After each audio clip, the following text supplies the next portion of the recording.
Hello and welcome to another video. It is 8:30 and I'm impulsively starting a new project, so welcome along. Today I'm making a brand new endeavor for myself.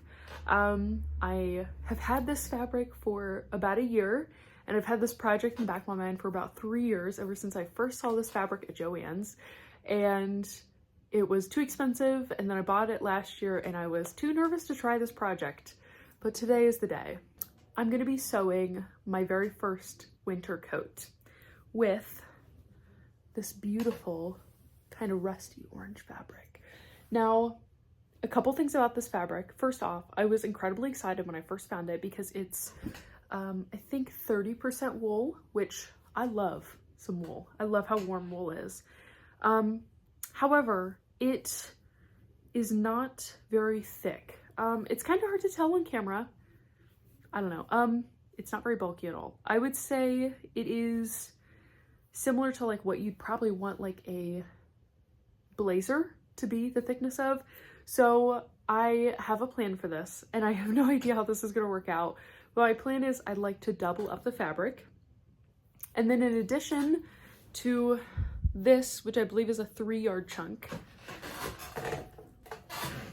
I have this, I believe, 2.5-yard chunk, which I don't know if you can see the texture on here. It's got this lovely, almost like, so you can see it's like a almost flocked texture. So I'm really excited about that.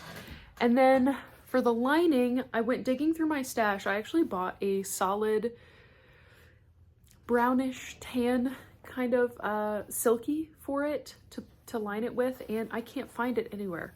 So instead I went through my stash and I found a print, and maybe this is a sign I shouldn't use a solid because I like print fabrics better lining things anyways. And I found this. Oh, this is so hard to see. I found these. How perfect, right? I love those together. So this is what's going to be lining it. I don't really know what I'm doing. I'm taking a couple of my coats that I have and kind of laying them out and trying to like trace and measure the general areas of them, and I'll see what I have. And you are welcome along to join me in either my great success or embarrassing failure. We'll see where it goes. So the first thing that I do whenever I'm about to sew something, especially when I'm pretty uncomfortable with it and I'm not sure what I'm doing, is if I have it, I'll go grab a similar piece that I want to kind of like mirror the fit of and just like look at it and try to visually deconstruct it, because it will probably tell you more about what you're trying to make than a pattern will a lot of times. The coat, specifically what I'm concerned about is this lapel area. I think it's kind of a tricky shape. The collar shape, and then I'm not sure what they've got going on the shoulders. This one's really interesting. It's got like 2 different pieces in the back, and then it seams in the shoulder almost like a cape shape. I've never seen that before. Fun fact, I got this coat from Goodwill bins for less than $5. It cost me more to dry clean it than it cost me to buy it. But it's from like the 1950s and it's one of my favorites.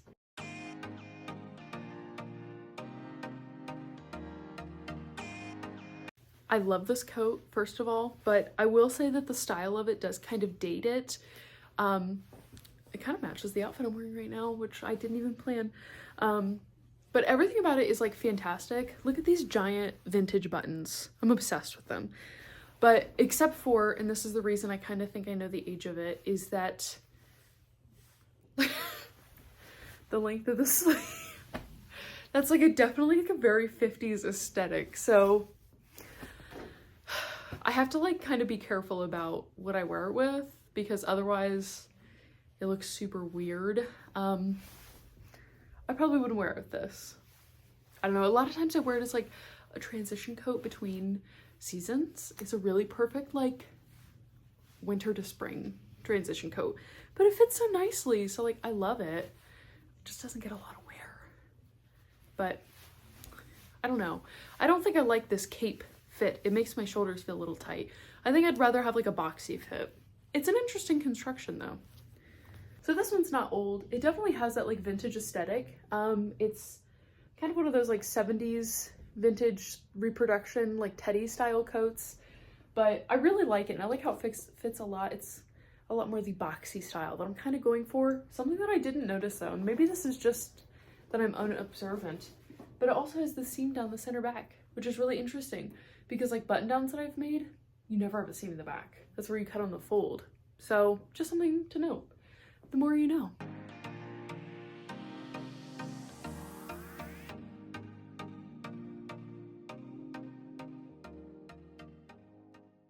I'm kind of surprised to say, I think I'm going to follow this one a lot more closely than the green one, which I didn't expect. This one I kind of just brought out because I thought maybe I could try and measure it, but it's just a lot more comfy. I noticed just based on my notes that the width here in the front is a lot wider, and I think it gives you kind of a lot more like shoulder movement. Obviously the sleeves are like actually the length that I want them to be, and I don't know, it's just got a lot, like I said, that boxier fit. Also, I wanted to try on whatever kind of thing I was following with a sweater on underneath, which is why I'm wearing a sweater. Because like, I don't know, I wear a sweater probably every other day in the winter. And so, lipstick, I forgot existed. Oh my gosh. I haven't worn these coats in a while. But I wanted it to be something that fits a sweater really comfortably, and I don't feel like this is tight at all. Like, I feel like I've got a lot of room. So I'm thinking I'm going to kind of follow this. I don't know. We'll see how closely I can actually follow this. So I guess this is why you should plan out a project better, because I just found I have a pattern for coats. To be fair, this is from Project Runway Patterns, if you can't see up there, but I mean, I probably got this in middle school, so it's not something I bought recently, and I have never made it. I bought it because I thought this like red coat over here was so freaking cute, but it's a poncho. They're so impractical. Like, I carry a bag every day. How am I going to carry a bag when my armhole's all the way down there? I always put it over my shoulder. It's just not happening. But it does have some instructions for pockets, which I don't know, like pockets confuse me so much. Like, it's difficult for me to like put together which pieces are supposed to be put on first. I don't know how to explain it. They just kind of make me scratch my head. So I might try to steal the pocket instructions off this. Not steal, I paid for this, but I don't know. I'm just gonna go for it. I'm tired of reading this.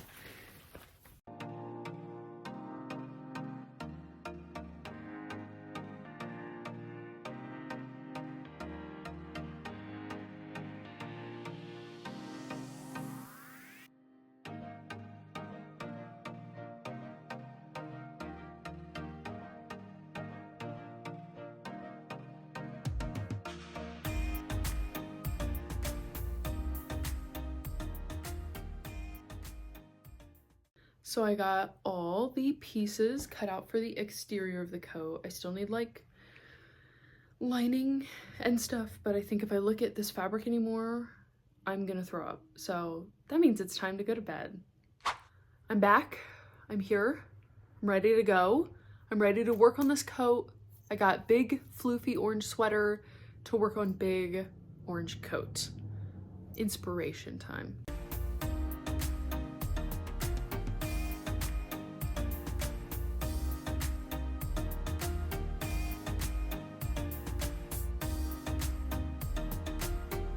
Okay, be honest.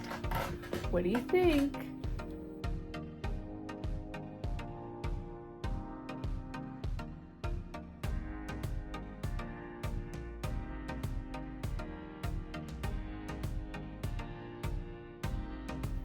Okay, so it's like not right because it's pinned on there crookedly, but for all intents and purposes, that's a collar.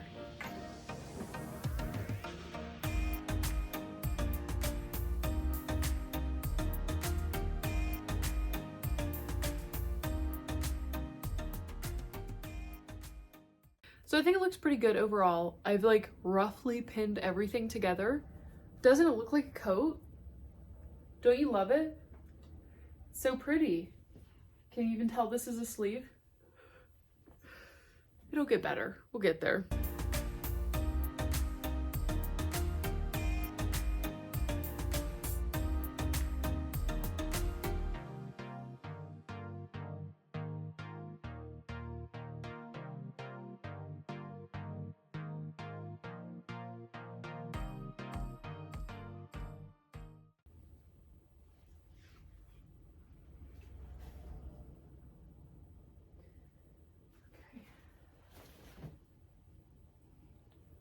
This is the worst part of the project, where you just have piles of pieces that you don't know what any of them are.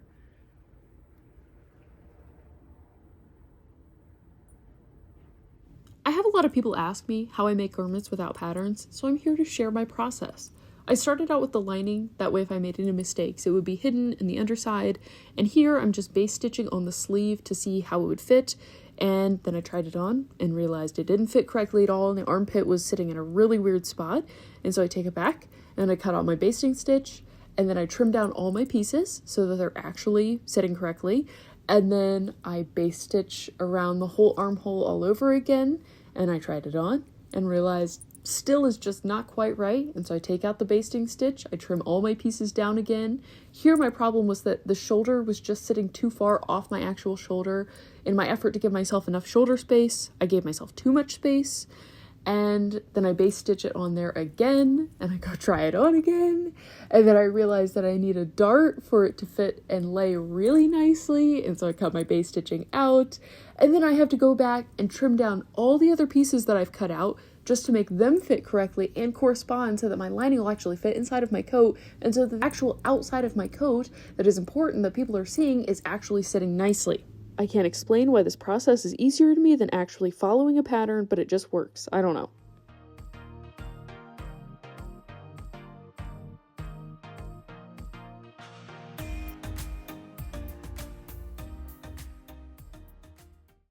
I did end up cutting out double layers of the body of the coat just for extra warmth, but I was worried that when I was sewing them, they would slide around, so I just laid them on the floor on top of each other and hand stitched all around the edge, and then took that and ran all the edges through the serger before I'd stitch any of them together. That way I knew it was a pretty solid construction before I even started. After I'd gotten all the shapes of the pieces figured out, I thought I was home free, but didn't take into consideration the actual physical bulk of the coat, which really did a number on my sewing machine. She was fighting for her life here, especially around the neckline and the collar. There are just so many layers where it overlaps, and because I doubled up the fabric in some of the areas, that it was very difficult to sew through, to the point where some of it I had to hand stitch so that my machine didn't have to eat it. One really positive thing about this fabric is because it is flocked like that, it hides a lot of mistakes, which was very good for a first-time coat. Welcome to the terrifying moment where you get to just chop a hole in the torso of the coat you've been working on for a week and a half to put a pocket in. Let's hope I don't ruin everything. Hopefully I didn't just ruin it. Did your pockets turn out kind of ugly and wonky looking? Here's a quick, easy fix. Just put a pocket flap on it. No one will ever know that that kind of ugly pocket's hidden right under there. So certainly the most tedious part of the process was inserting the lining, because I really wanted it to look good, but it's kind of tricky because I was not following a pattern, so I wasn't sure if my pieces were going to line up, and I decided the best process to do this was by hand sewing it all in, which was not fun at all. And I need you to just forgive how uneven my stitches look, because it was about 3 a.m. when I was doing this, because I was so desperate to just get this project done because I'd been working on it so long. But I promise the finished product paid off. Friendly reminder to never judge your projects until you have pressed or steamed them, because I was really not liking this a second ago until it all got smoothed out. So I am officially totally finished with my coat.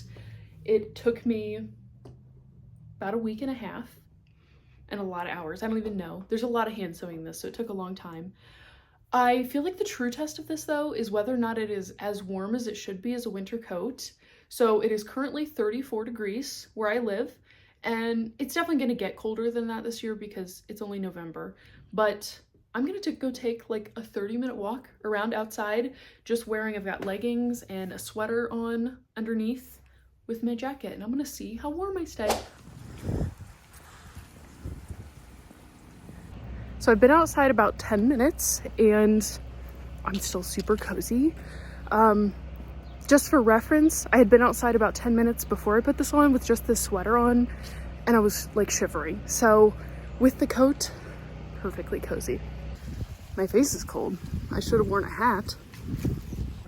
I keep passing this little girl who's wearing all pink and purple, like her coat, hat, scarf, her pants, her whole outfit's pink and purple, and she's riding on this little scooter that's also pink and purple, and it's just pretty adorable. Okay, so I took just over 20-minute walk and I'm honestly sweating a little bit. The sun was out today, so it probably feels warmer than the 34 degrees that it is, but I would say for insulating purposes, very comfy. Now, a couple things that are probably gonna change on this in the coming weeks and days. I feel like I need to wear it some to kind of get an idea of what I want to change, but the lapels flap around a lot. So I'm thinking I might put just a few stitches in the back and kind of attach it to the coat so they kind of stay where they're supposed to be. I don't know, I might even just put it at like the point so it stays down, because I like the look of them, but when they're like, it's just not cute. I also, you may have noticed, I also didn't put any fasteners in it, and I'm probably still going to. I really like an oversized open coat, so I wasn't sure if I would like it without any fasteners, and I feel like it's something you can pretty easily add. You just have to cut and stitch a buttonhole and sew a button on. I think I will add a button probably kind of in like the center of my abdomen, because I like a pretty open neck space so I can put a big scarf on. I just need to figure out exactly where I want to put it, and I don't really have any cool old big statement buttons. Well, not like probably this big. I really like those kind of things, so I might just kind of keep an eye out for it and wait until I find something really cool. But this is what I would say is my finished product for my coat currently. So this is a general success, I would say. I really, really like it. I'm very happy with it. So thank you so much for watching, and I hope you enjoyed my process.